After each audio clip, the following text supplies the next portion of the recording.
अब हम लोग बात कर रहे हैं बच्चों, नया कंसेप्ट आया स्पेशल कोर्ट का। क्या बोला है सुनो। पहली बात है ना, स्पेशल कोर्ट होता क्या समझो। तुम लोगों को जगह जगह पे बोला है कि भाई साहब एलएलपी में फ्रॉड हुआ, एलएलपी में गलत कार्य हुआ, तो ऐसे वाले केस में एलएलपी लायबल है कि नहीं है, बोले हाँ। अब क्या होता था, एलएलपी जाती थी कोर्ट में और कोर्ट में चलते थे मैटर सालों सालों, ठीक है ना। तो लोगों का विश्वास उड़ जा रहा था। तो बोले ईज ऑफ डूइंग बिजनेस के लिए अपने मोदी जी मतलब सेंट्रल गवर्नमेंट क्या कर रही है, इस्टेब्लिश कर रही है क्या, बोले स्पेशल कोर्ट। स्पेशल कोर्ट क्यों, तो बोले for the purpose of speedy trial, फटाफट मैटर रिजॉल्व होने चाहिए। लेकिन अब ये बनाते बनाते लगेगा टाइम। तो बोले एक काम करो, जब तक स्पेशल कोड बोले इस एक्ट के अंदर नहीं बनते, जो स्पेशल कोड कंपनी एक्ट के अंदर है ना, उससे काम चला लो। सो नेक्स्ट पॉइंट क्या बोला है, unless the special code under this act establish, company act 2013 में जो स्पेशल कोर्ट है deem to be special court for the purpose of this act. अब इनको याद आया, अरे यार कंपनी एक्ट के अंदर भी तो स्पेशल कोर्ट नहीं बनी अभी तक।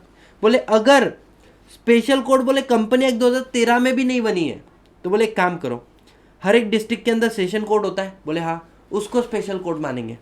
या फिर कोर्ट ऑफ मेट्रोपोलियन मजिस्ट्रेट जो होगा उसको। अब ये क्या होता है ना बच्चों, metropolitan magistrate, the judicial magistrate of first class, the judicial magistrate of second class. इसके लिए आपको यूट्यूब पे सर्च करना पड़ेगा सतीश भायती क्रिमिनल प्रोसीजर कोड। मैंने एक लॉ पढ़ाया है क्रिमिनल प्रोसीजर कोड, वैसे मैंने सिविल प्रोसीजर कोड भी पढ़ा है, कॉन्स्टिट्यूशन ऑफ इंडिया भी पढ़ा है, इंडियन पिनल कोड भी पढ़ा है, मैंने काफ़ी सारे लॉ पढ़ा चुका हूँ मैं, है ना। तो इंडियन एविडेंस एक्ट भी पढ़ाया हुआ है, जूरिस्प्रूडेंस भी पढ़ाया हुआ है, ठीक है। तो क्रिमिनल प्रोसीजर कोड के अंदर मैंने इन सारी चीज़ों का बहुत भर भर के नॉलेज दिया है, ठीक है। तो आप ध्यान दो, जब तक बोले कंपनीज एक्ट के अंदर भी स्पेशल कोर्ट नहीं अगर होगी, तो बोले सेशन कोर्ट या फिर कोर्ट ऑफ मेट्रोपोलियन मजिस्ट्रेट या फिर judicial magistrate of first class से हम लोग काम चला लेंगे। बच्चों क्या ये वाला अमेंडमेंट समझ में आया, बोलो हाँ है ना। सेंट्रल गवर्नमेंट स्पेशल कोर्ट बना सकती है इस एक्ट के लिए, जब तक नहीं बनाती तब तक कंपनी एक्ट से काम चलाओ। अगर कंपनी एक्ट में नहीं है तो बोले सेशन कोर्ट या फिर मेट्रोपोलियन मजिस्ट्रेट या फिर फर्स्ट क्लास जुडिशियल मजिस्ट्रेट से काम चलाओ, बोले डन। आगे इन्होंने क्या बोला, अब बोले हम लोग ये स्पेशल कोर्ट बनाएंगे ना, इसके अंदर कौन बैठेगा। तो बोले देखो, अगर तुम्हारा ऑफेंस जो है वो 3 साल से ज़्यादा सज़ा देने वाला है, तो ऐसे केस में सिंगल जज तुम्हारे मैटर को सॉल्व करेगा। और वो जज कौन हो सकता है, एक तो सेशन जज होगा, मतलब देखो हमने बोला था सेशन जज, तो इस वाले बंदे को लाके चिदर बिठाने वाले, इसलिए बोला जब तक ये नहीं आता तब तक इनसे काम चलाओ। तो बोले एक तो सेशन जज होगा या फिर एडिशनल सेशन जज रहेगा, दैट्स इट। मतलब एडिशनल क्या होता है, ये नहीं आ रहा है तो एडिशनल सेशन जज रहेगा, ठीक है डन।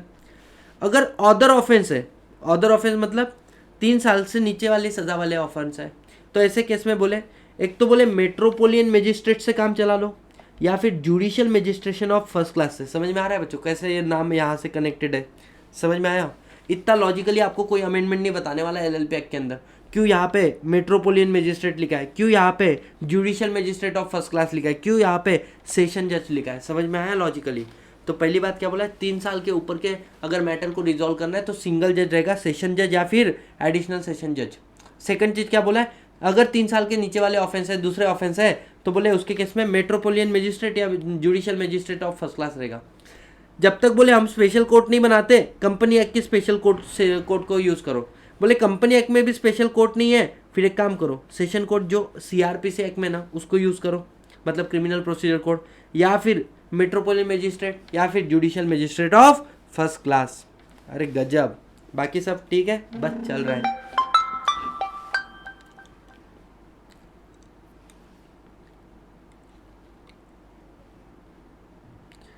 अब बच्चों ध्यान देना, नेक्स्ट पॉइंट क्या बोला हुआ है, section 67B, the most important thing.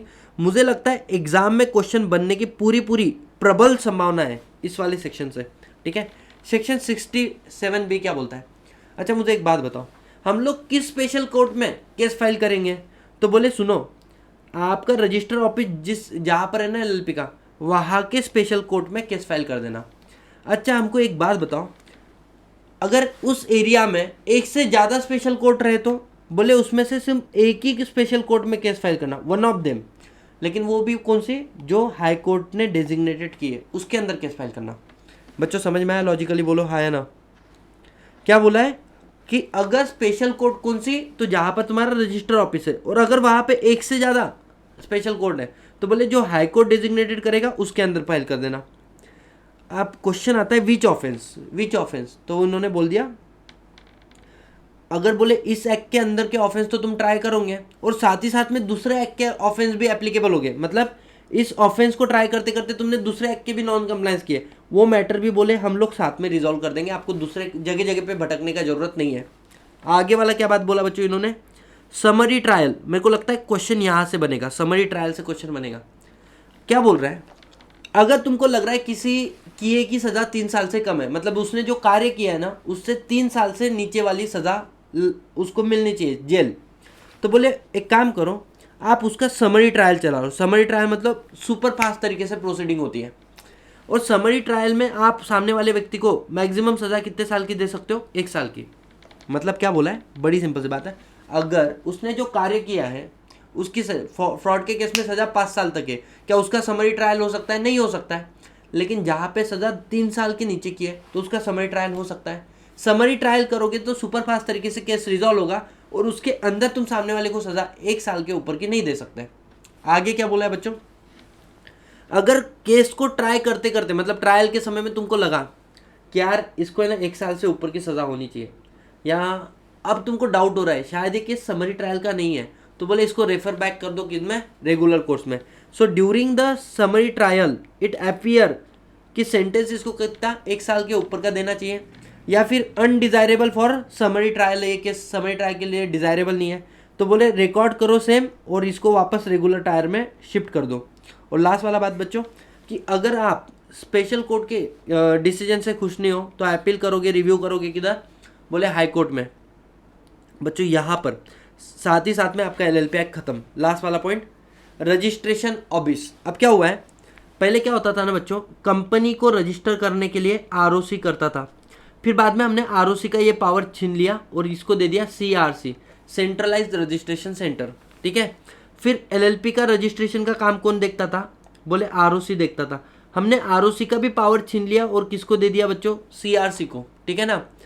अब सीआरसी के ऊपर बहुत ज़्यादा बर्डन हो चुका है, तो अब सेंट्रल गवर्नमेंट बोल रही है कि एलएलपी तेरे लिए हम लोग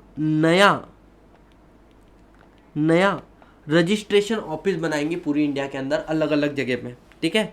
तो रजिस्ट्रेशन ऑफिस बोलकर एक नया कंसेप्ट आया हुआ है। इन्होंने बोला central government for the purpose of registration of LLP establish कर सकती है क्या, रजिस्ट्रेशन ऑफिस, समझ में आ रहा है। और इस रजिस्ट्रेशन ऑफिस को कैसे करेंगे, establish by notification in official gazette.